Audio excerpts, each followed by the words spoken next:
Hey everybody, welcome back to my channel. I am Angela. I am a full-time voiceover artist and audiobook narrator, and this channel is dedicated to those of you who are just starting out and are looking for a little bit more information about the industry, some of the technical aspects, and how to do voiceover. I will share that with you here in my channel. And as always, if you have any suggestions or anything that you're curious about, just leave your comments down below and I'll be more than happy to make a video about it. So in today's video, I wanted to do something just a little bit different, but still in the same vein of voiceover, and specifically with practicing. You can practice with scripts, you can practice with commercials or audiobooks. You could practice with any kind of copy that you find. And when you do practice with your copy, what you first want to do is determine what kind of voiceover that you're practicing for. In other words, if you're practicing a character script, you want to practice for a commercial spot, you want to practice for e-learning, you want to practice for audiobook, you get the idea. Narrow down your focus for what it is that you want to practice, and then choose some copy to practice with. I was shopping on Amazon the other day, and of course, like many of you do, before you buy anything, well, I would hope most of you, when you buy anything on Amazon, for example, you tend to read the reviews, right? Especially when you don't know much about the product, or if it actually does what it says it does, or if it's going to perform the way that you expect it to, or if it's the right size, shape, color, whatever the case may be. And I came across some of the reviews and I found myself giving voice to these reviews. I don't know why, maybe it's just out of habit, but I was reading these reviews and imagining the tone that these people were using when they, or what kind of mindset they were in when they were writing these reviews. So I thought it would be fun to go through some of these reviews and give a new voice to these reviews. So in the spirit of practice. So that's what we're going to do today. So let's jump into it. Okay, so here we are with our first review, and this is a review for ballpoint pens. Let's just read it in a tone, and this looks like it's pretty funny. So let's try first making this an angry review, even though it's obviously positive. Great product. My husband has never allowed me to write, and he doesn't want me touching men's pens. However, when I saw this product, I decided to buy it, using my pocket money, and so far it has been fabulous. Once I learned to write, the feminine color and the grip size, which was more suited to my delicate little hands, has enabled me to vent my thoughts about new recipe ideas, sewing, and gardening. My husband is less pleased with this product as he believes it will lead to more independence, and he hates the feminine tingling sensation, along with visions of fairies and rainbows, he gets whenever he picks it up. Or he gets whenever he picks it up.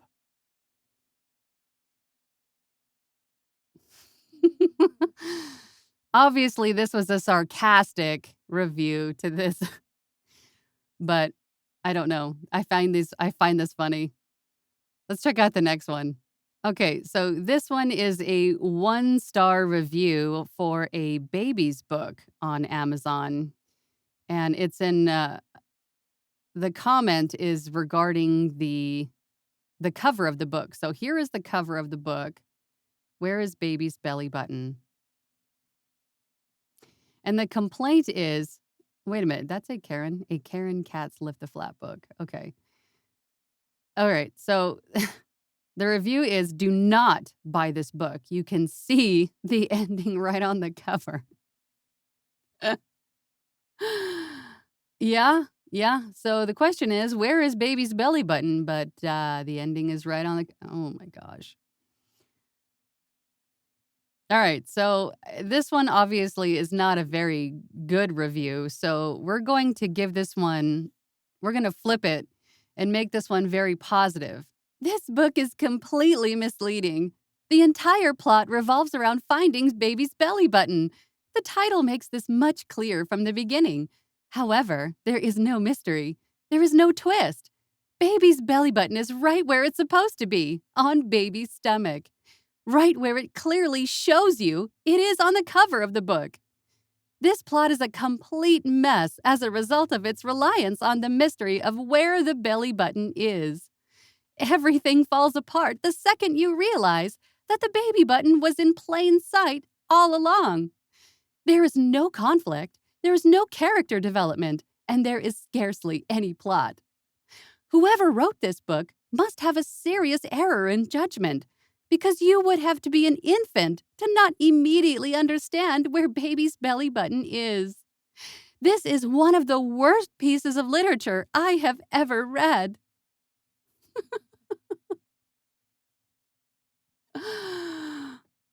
Okay. Clearly this book is for clearly this book is for younger children, hence the simplicity. Um yeah. Let's go to the next one. Okay, here is a review about a banana slicer. A banana slicer. It's a 5-star review about a banana slicer. So obviously, it is a positive and possibly another another funny, maybe sarcastic review. I haven't read it yet. I'm just kind of glancing at it. Um, so let's read this one kind of deadpan. What can I say about the 571B banana slicer that hasn't already been said about the wheel, penicillin, or the iPhone? This is one of the greatest inventions of all time. My husband and I would argue constantly over who had to cut the day's banana slices. It's one of those chores no one wants to do. You know, the old, I spent the entire day rearing our children. Maybe you can pitch in a little and cut these bananas. And of course, you think I have the energy to slave over your damn bananas? I worked a 12-hour shift just to come home to this? These are the things that can destroy an entire relationship. It got to the point where our children could sense the tension. The minute I heard our 6-year-old girl in her bedroom reenacting our daily banana fight with her Barbie dolls. Reenacting our daily banana fight with her Barbie dolls, I knew we had to make a change. That's when I found the 571B banana slicer. Our marriage has never been healthier, and we've even incorporated it into our lovemaking. Thanks, 571B banana slicer. I can't lie, that was kind of rough to not laugh while I was reading that deadpan, because obviously it's pretty funny. It's funny that people take the time to write out these reviews. That's pretty funny. Okay, I've read quite a few reviews about these sugar-free gummy bears. I have not personally tried them myself, but I've seen and heard a few things in particular regarding these gummy bears. I have not read the review below, although I can see it's a 1-star, and the title is Just Don't, unless it's a gift for someone you hate. So I'm guessing this one's going to be a negative review. So I think this review, we're going to go with a character that is, I don't know, should we do very sad, or should we do maybe like a fairy voice? Let's read this in kind of like a fairy princess voice. Just don't, unless it's a gift for someone you hate. Oh man, words cannot express what happened to me after eating these. The gummy bear cleanse. If you are someone who can tolerate the sugar substitute, enjoy. If you are like the dozens of people that tried my order, run. First of all, For taste, I would rate these a 5. So good. Soft, true to taste fruit flavors like the sugar variety. I was a happy camper. But, or should I say, but, not long after eating about 20 of these, all hell broke loose. I had a gastrointestinal experience like nothing I've ever imagined. Cramps, sweating, bloating beyond my worst nightmare. I've had food poisoning from some bad shellfish, and that was almost like a skip in the park compared to what was going on inside me. Then came the, uh, flatulence. Heavens to Murgatroyd! The sounds, like trumpets calling the demons back to hell. The stench, like 1,000 rotten corpses vomited. I couldn't stand to stay in one room for fear of succumbing to my own odors. But wait, there's more. What came out of me felt like someone trying to funnel Niagara Falls through a coffee straw. I swear, my sphincters were screaming. It felt like my delicate starfish was a gaping maw projectile vomiting a torrential flood of toxic waste. 100% liquid. Flammable liquid. Napalm. It was actually a bit humorous for a nanosecond, as it was just beyond anything I could imagine possible. And it went on for hours.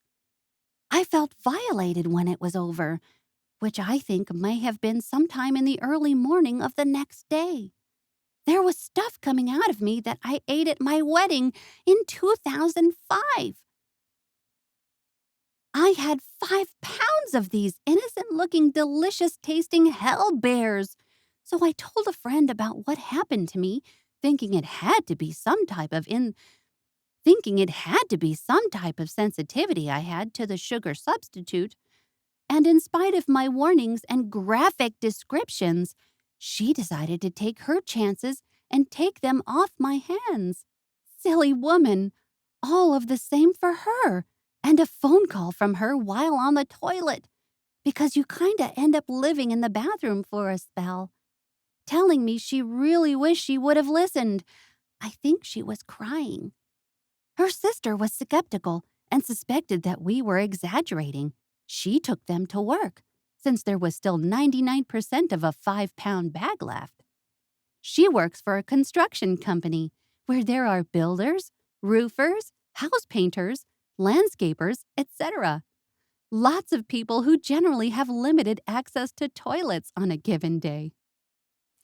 I can't imagine where all of those poor men and women pooped that day.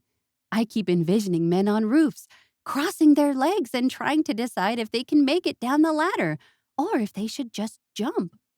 If you order these, best of luck to you, and please don't post a video review during the aftershocks.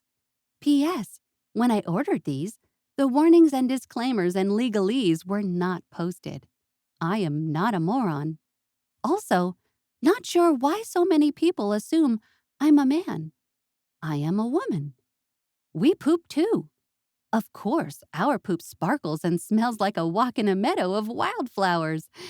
Thanks for all of the great comments. I've been enjoying reading them, and so glad that the horror show I experienced from snacking on these has at least made some people smile.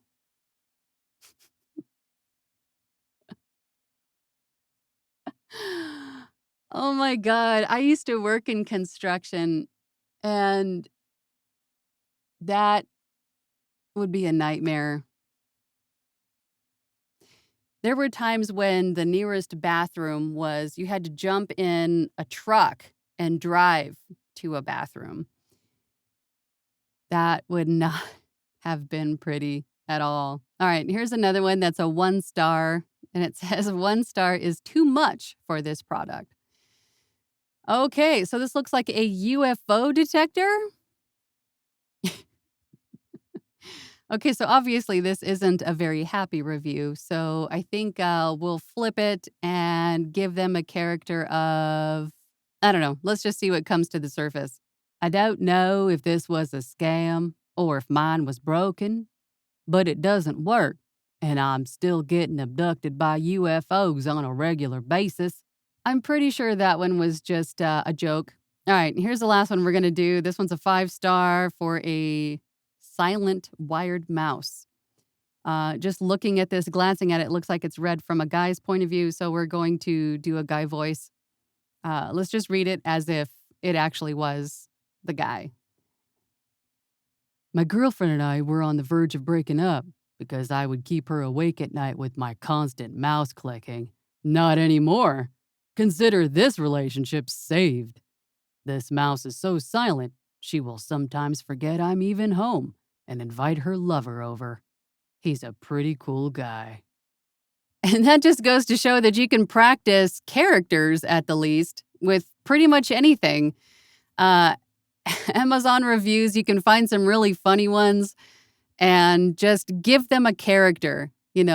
Take that review and give it a character or the complete opposite character and just practice with that. I mean, people always say, well, how do I get copy? How do I find copy to practice with? You can practice with just about anything that's available to you, you know? And I just proved that with Amazon reviews. Give it a try yourself, you know? I hope this was fun. I was kind of laughing about this last night, and I thought it would be something fun to share with you. If you have any questions or comments, please leave them down below. If you have something that you would like to know or a suggestion for a video, please also leave that in the comments down below. If you found this video helpful, hit that like button. If you want to know more about me, my work, or how I can help you get started in voiceover, hop on over to my website at voiceoverangela.com. I've got e-courses. I've got a great group of people who are very involved and support each other. I've got one-on-one sessions with me if you want to chat with me face-to-face or as close as we can with Zoom. And of course, hit that subscribe button. Thank you so much, and I'll see you on the next one. Bye.